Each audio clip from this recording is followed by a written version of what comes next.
కనకదుర్గమ్మకు విజయవాడ పుట్టినిల్లు. నమ్మినవారికి ఆవిడ కొంగుబంగారం. విజయవాడలో దుర్గమ్మ చేసిన మహిమలు కోకొల్లలు. ఇప్పటికీ దుర్గమ్మ ప్రతిరోజూ విజయవాడ నగరంలో సంచరిస్తూ ఉంటుందని చాలామంది నమ్ముతారు. ఎందరో ఉపాసకులు నిద్రిస్తారు. వారికి కొండమీద రాత్రి గజ్జెల చప్పుడు వినబడుతుందని చెబుతారు కూడా. అమ్మ తిరుగుతుంది అని చెప్పటానికి ఎన్నో సాక్ష్యాలు ఉన్నాయి. అది 1955 విజయవాడలో మారుతి టాకీస్ జనంతో కిక్కిరిసిపోయింది. ఎందుకంటే ఏఎన్నార్ నటిస్తున్న రోజులు. మరాయి సినిమా విడుదలై సూపర్ హిట్ టాకుతో దూసుకుపోతుంది. దీంతో వెంకన్న అనే ఒక రిక్షా కార్మికుడు కాయకష్టం మీద బతికేవాడు. రిక్షాను మారుతి టాకీస్ దగ్గర పెట్టి ఎవరైనా వస్తే ఎక్కించుకుని వెళ్ళటానికి ఎదురుచూస్తుంటాడు. అలా ఒకరోజు రాత్రి ఆట ముగిసే సమయంలో మారుతి టాకీస్ సినిమా హాల్ దగ్గర ఉండగా సినిమా హాల్ నుంచి ఒక పెద్దావిడ ఎర్రచీర పెద్దబొట్టుతో వచ్చి రిక్షా ఎక్కి ఇంద్రకీలాద్రి దగ్గర దింపమని అడుగుతుంది. అక్కడి నుండి ఆయన రిక్షాల్లో వస్తూ ఉండగా ఆవిడ మాట్లాడుతూ, బాబూ, సమయం 12 కదా, మొత్తం చీకటిగా ఉంది. అర్ధరాత్రి దుర్గమ్మ గ్రామ సంచారం చేస్తుంది కదా, నీకు భయం ఉండదా? అంటే దానికి కార్మికుడు ఇలా సమాధానం చెప్పాడు. మా తల్లి, మా అమ్మ దుర్గమ్మ తల్లి దగ్గర బిడ్డలకు భయమెందుకు అంటాడు. కొంత దూరం వెళ్ళగా ఇంద్రకీలాద్రి గుడి రాగానే ఆయన ఏ ఇంటికి వెళ్ళాలమ్మా అనగా వెనకనుండి సమాధానం లేదు. ఏంటి అని వెనక్కి తిరిగి చూడగా రిక్షాలో ఆమె లేదు. రిక్షాలో లేదేంటి అని చుట్టూ చూడగా పక్కనే ఉన్న అమ్మవారి గుడిమెట్లు ఎక్కుతూ కనిపిస్తుంది. అదేంటమ్మా, డబ్బులు ఇవ్వలేదు అని కార్మికుడు అడగగా, నీ తలపాగాలో పెట్టాను చూడు అంటుంది. అందులో చూసుకోగా అమ్మవారి బంగారు గాజు 10 రూపాయలు ఉంటాయి. ఆయనకు వెంటనే అర్థమవుతోంది. రిక్షా ఎక్కింది ఎవరో కాదు, అమ్మలగన్న అమ్మ ఇంద్రకీలాద్రి దుర్గమ్మ అని. దాంతో ఒక్కసారిగా ఆనందంతో వెర్రి కేకలు వేయడం మొదలుపెడతాడు. చుట్టుపక్కల ఉన్నవాళ్ళు అందరూ వచ్చి ఏమైందని అడగగా వారికి జరిగిందంతా చెప్పి బ్రాహ్మణ వీధిలో ఉన్న అమ్మవారి ఉపాసకులకు అమ్మవారే నా రిక్షా ఎక్కారని వివరించాడు. అమ్మవారు విజయవాడలో తిరుగుతుంది అని చెప్పటానికి ఇలాంటి సంఘటనలు ఎన్నో ఉన్నాయి. విజయవాడలో కనకదుర్గమ్మ ఎలా వెలిసింది? ఆలయాన్ని ఎవరు నిర్మించారు? ఎప్పుడు కట్టారు? అమ్మవారి కొలువై ఉన్న కొండకు ఇంద్రకీలాద్రి అనే పేరు ఎలా వచ్చింది? దుర్గమ్మ ముక్కుపుడకకు కృష్ణానదికి ఉన్న సంబంధమేమిటో తెలుసుకుందాం. పూర్వకాలంలో ధనువు పుత్రులైన రంభుడు, కరంభులు సంతానం కోసం ఈశ్వరుని గురించి ఘోర తపస్సు చేస్తారు. కరంభుడు నీటిలోనూ, రంభుడు అగ్నిలో కూర్చొని తపస్సు చేస్తుంటారు. వీరికి సంతానం కలిగితే లోక వినాశనం తప్పదు అని భావించిన ఇంద్రుడు వారి తపస్సును అడ్డుకునేందుకు ప్లాన్ చేస్తాడు. అగ్నిలో కూర్చొని తపస్సు చేస్తున్న రంభుడిని ఏం చెయ్యడం కుదరదని భావించిన ఇంద్రుడు మొసలి రూపంలో వచ్చి కరంభుని సంహరిస్తాడు. సోదరుని మృతితో రగిలిపోయిన రంభుడు తన తల నరుక్కొని పరమేశ్వరుడికి అర్పించటానికి సిద్ధమవుతాడు. అప్పుడు శంకరుడు అతనికి ప్రత్యక్షమై వరం కోరుకోమన్నాడు. పుత్రసంతతి లేని నాకు నువ్వే 3 జన్మల పుత్రునిగా జన్మించాలి అని కోరుకుంటాడు. ఈ బిడ్డ ముల్లోకాలను జయించేవాడు, వేదాంగ విధుడు, కామరూపుడు, దీర్ఘాయుష్మంతుడు కావాలి అని రంభుడు పరమేశ్వరుణ్ణి వరం కోరుకుంటాడు. ఈశ్వరుడు భోలా శంకరుడై రంభుడికి ఆ వరం ప్రసాదించాడు. దీంతో రంభుడు ఇంటికి తిరిగిపోతూ రాక్షస స్వభావుడైన రంభుడు దారిలో ఒక మహిళను చూసి దానితో బలత్కారం చేస్తాడు.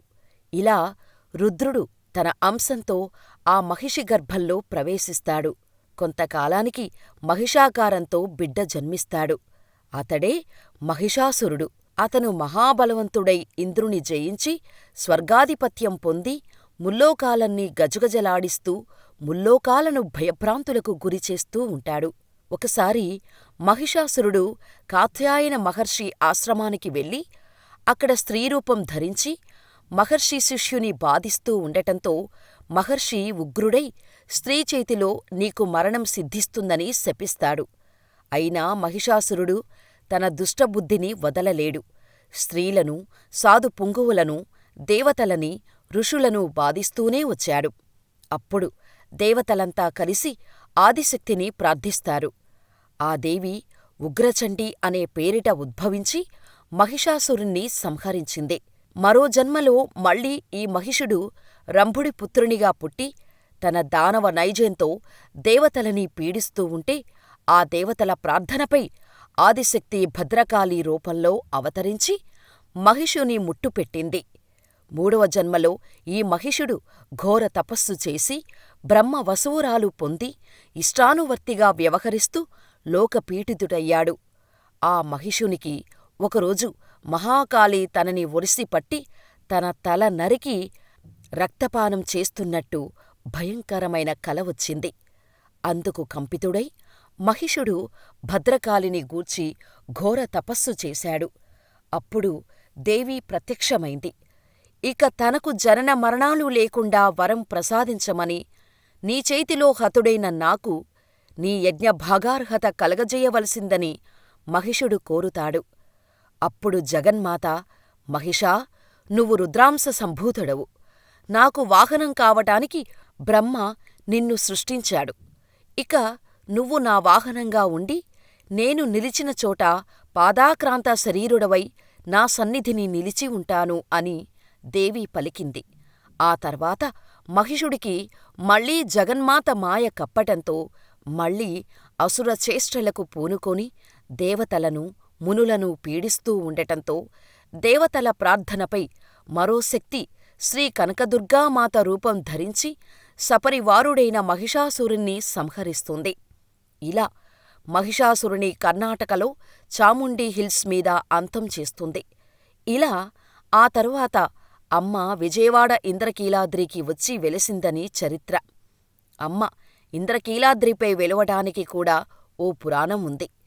పూర్వం కీలుడు అనే యక్షుడు ఆదిపరాశక్తి అయిన దుర్గాదేవి గురించి తీవ్రమైన తపస్సు చేశాడు.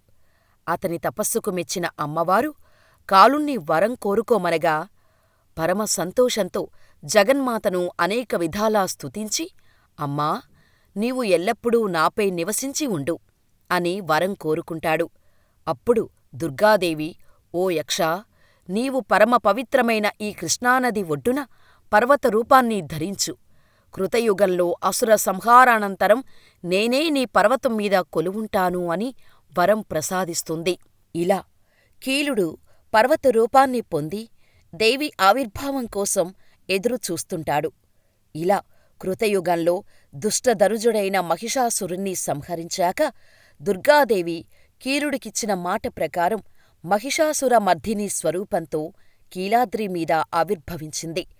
స్వర్ణమయ కాంతులతో సూర్య సమప్రభలతో ప్రకాశిస్తున్న ఆ మహిషాసుర మర్దని కొలువున్న కీలాద్రి పర్వతం మీదకు ఇంద్రాది దేవతలంతా వచ్చి నిత్యం దేవికి పూజలు చేయసాగారు. ఆనాటినుంచి ఈ కీలపర్వతానికి ఇంద్రకీలాద్రి అని పేరు వచ్చింది. దుర్గాదేవి కనకవర్ణంతో అవతరించటం వల్ల ఈ పర్వతం కనకాచలమైందని పురాణం. ఇలా వెలసిన అమ్మవారి దగ్గర పరమేశ్వరుణ్ణి కూడా కొలువు ఉండేలా చెయ్యాలనే సంకల్పంతో బ్రహ్మదేవుడు పరమనిష్టతో శతా అశ్వమేధయాగాన్ని చేస్తాడు. దీంతో బ్రహ్మ చేసిన యాగానికి మెచ్చిన పరమేశ్వరుడు విజయవాడ కొండపై జ్యోతిర్లింగ స్వరూపంతో బ్రహ్మదేవుడికి దర్శనమిస్తాడు. ఇలా ఇంద్రకీలాద్రి మీద దివ్య జ్యోతిర్లింగ స్వరూపుడై జటాజూటాధారి బ్రహ్మను అనుగ్రహించాడు. ఆ విధంగా బ్రహ్మచే ప్రథమంగా మల్లికా పుష్పాలతో అర్పించబడిన కారణంగా ఆ స్వామికి మల్లేశ్వరుడు అనే పేరు వచ్చింది. కాలక్రమంలో కలి ప్రభావం వల్ల జ్యోతిర్లింగం అంతర్నిహితమై ఉండటాన్ని చూసిన శ్రీ ఆదిశంకరాచార్యులవారు కనకదుర్గాదేవికి ఉత్తర భాగంలో మల్లేశ్వర లింగాన్ని పునఃప్రతిష్ఠించారు. ఆనాటినుంచి మల్లేశ్వర స్వామి కూడా ఎంతో వైభవంతో జనులందరిచేత అర్చింపబడుతున్నాడు. పురాణాల ప్రకారం విజయవాడ కనకదుర్గమ్మ ఆలయాన్ని అర్జునుడు నిర్మించాడని చెబుతారు. పాండవుల్లోని అర్జునుడు ఇంద్రకీలాద్రి దగ్గర తపస్సు చేసి పరమేశ్వరుని నుంచి పశుపతి అస్త్రాన్ని పొందినట్టు పురాణం ఉంది. అర్జునుడు చేసే యుద్ధంలో విజయం దక్కాలని పరమేశ్వరుడిని కోరతాడు. అందుకే ఈ ఊరికి విజయవాడగా పేరొచ్చింది. ఈ దుర్గామల్లేశ్వర దేవాలయాన్ని 8వ శతాబ్దంలో నిర్మించినట్టు కొన్ని ఆధారాలు ఉన్నాయి. అయితే ఈ ఆలయ నిర్మాణానికి సంబంధించిన మరికొన్ని కథలు కూడా ప్రాచుర్యంలో ఉన్నాయి. పూర్వం విష్ణుకుండిన రాజు మాధవవర్మ బెజవాడ నగరాన్ని పాలించేవాడు. ఆయనకు చాలా కాలం తర్వాత పుత్రుడు జన్మిస్తాడు. పుత్రుడు తండ్రి మాధవవర్మలాగా నీతి, నిజాయితీ, ధర్మంగా ఉండేవాడు. ఒకరోజు రాకుమారుడు పెంకిగుర్రంతో కూడిన రథంతో రాజ్యాన్ని చూడటానికి బయలుదేరుతాడు. ఆ గుర్రాన్ని అదుపు చెయ్యలేకపోతాడు. ఆ గుర్రం చాలా పొగరుబోతు. దీంతో రాజభటులు వీధిల్లో హెచ్చరికలు చేస్తూ పరుగులు తీస్తారు. గుర్రం వేగంగా వస్తున్న అక్కడున్న ఓ బాలుడు ఆటల్లో మునిగిపోయి భటుల మాటలు వినిపించవు. వెళ్తున్న గుర్రపు రథాన్ని అదుపు చేయటానికి రాకుమారుడు ఎంత ప్రయత్నించినా తనవల్ల కాదు. దీంతో బాలుడు రథచక్రం కిందపడి ప్రాణాలు కోల్పోతాడు. ఆ బాలుడి తల్లి తన భుజాలపై తనను మోసుకొచ్చి, రాజులు భోగభాగ్యాలను అనుభవించొచ్చు కాని ఇలా మనుషుల ప్రాణాలు తీయకూడదని, తనకు న్యాయం చేయాలని రోదిస్తుంది. అప్పుడు మాధవవర్మ ఈ నేరానికి తగిన శిక్ష ఏంటో చెప్పాలని న్యాయాధికారులను కోరతాడు. వారంతా చాలాసేపు చర్చించి మరణశిక్ష విధించాలి అని చెబుతారు. అయితే రాకుమారుడు కావాలని తప్పు చెయ్యలేదు. తప్పించేందుకు ప్రయత్నించినా ఫలితం లేకుండా పోయింది. కాబట్టి శిక్షను తగ్గించొచ్చు అని చెబుతారు. అయితే రాజు మాధవవర్మ దానికి ఒప్పుకోలేదు. న్యాయం ఎవరికైనా సరిగ్గా ఉండాలి అంటూ మరణశిక్ష విధిస్తాడు. మాధవవర్మ ధర్మనిష్టకు సంతోషించిన బెజవాడ దుర్గమ్మ నగరం అంతా కనకపు వర్షం కురిపిస్తోంది. అప్పుడు మాధవవర్మ తల్లి బిడ్డపోయిన తర్వాత ఈ బంగారంతో నేను ఏం చేసుకోను అని బాధపడతాడు. దీంతో దుర్గామాత మరణించిన బాలుడిని, ఇటు రాకుమారుడిని ఇద్దరినీ బతికిస్తుంది. ఇలా కనకదుర్గమ్మగా ప్రసిద్ధి చెందింది. శ్రీచక్ర అధిష్టాన దేవత శ్రీ దుర్గాదేవి. మహిషాసుర సంహారానంతరం అదే స్వరూపంతో ఇక్కడ స్వయంభువుగా రౌద్రరూపంతో వెలసింది. ఆనాటి వీరశాక్తేయులు దేవికి వామాచార పద్ధతిలో జంతుబలులు, నరబలులు నివేదించి పూజలు చేసేవారు కూడా. దాంతో దేవీమూర్తి మరింత ఉగ్రరూపాన్ని ధరించింది. దానివల్ల పూజల్లో ఏ చిన్న తప్పు జరిగినా కొండక్రింద ఉన్న బెజవాడలో ఏదో ఒక ఉపద్రవం వచ్చిపడుతూ ఉండేది. ఈ స్థితిని గమనించిన జగద్గురువు ఆదిశంకరాచార్యులు అమ్మవారిని శాంతి స్వరూపునిగా మార్చి ఇక్కడ తమ మంత్రశక్తితో శ్రీచక్రయంత్రాన్ని ప్రతిష్ఠించారు.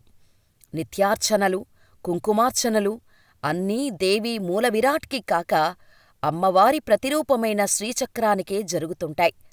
తరతరాలుగా పూజలందుకునే శ్రీచక్రం ఎంతో మహిమోపేతమైంది. విజయవాడలోని ఇంద్రకీలాద్రిపై ఉన్న అమ్మవారి ముక్కుపుడుకను వరదనీరు తాకుతాయి అని తన కాలజ్ఞానంలో బ్రహ్మంగారు చెప్పిన మాటలివి. భారీ వరదలకు విజయవాడ మునిగిపోవటం చూసి స్థానిక ప్రజలు బ్రహ్మంగారు మాటలను గుర్తుచేసుకుంటున్నారు. బ్రహ్మంగారు చెప్పింది నిజమవుతుందేమోనని చర్చించుకుంటున్నారు.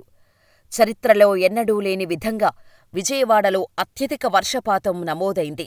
దీంతో కృష్ణానది ఉగ్రరూపం దాల్చుతుండగా కరకట్ట పక్కన ఉన్న చంద్రబాబు ఇంట్లోకి కూడా వరదనీళ్లు చేరుకున్నాయి. ఇళ్లల్లోకి నీరు చేరుకోవటంతో వేలాది మంది ప్రజలు నిరాశ్రయులుగా మారారు.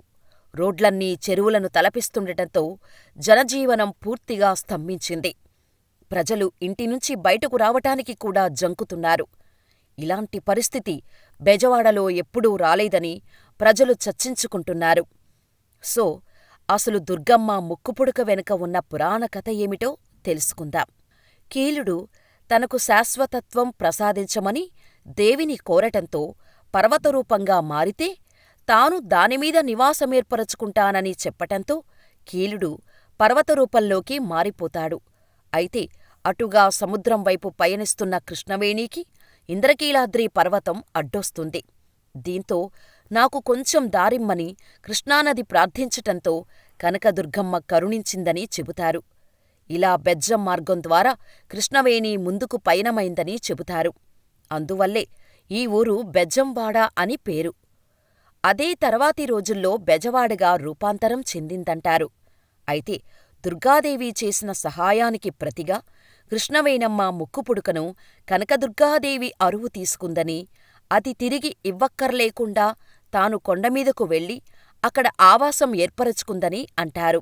దీంతో కృష్ణవేణి శపథం చేసిందట. కలియుగాంతానికి తాను కొండమీద కెగసి తన ముక్కుపుడక తీసుకుంటానని పురాణ కథ ఉంది. ఇదే విషయాన్ని విజయవాడలోని ఇంద్రకీలాద్రిపై ఉన్న అమ్మవారి ముక్కుపుడకను వరదనీరు తాకితే ప్రళయం వస్తుందని బ్రహ్మంగారు కాలజ్ఞానంలో కూడా చెప్పారు.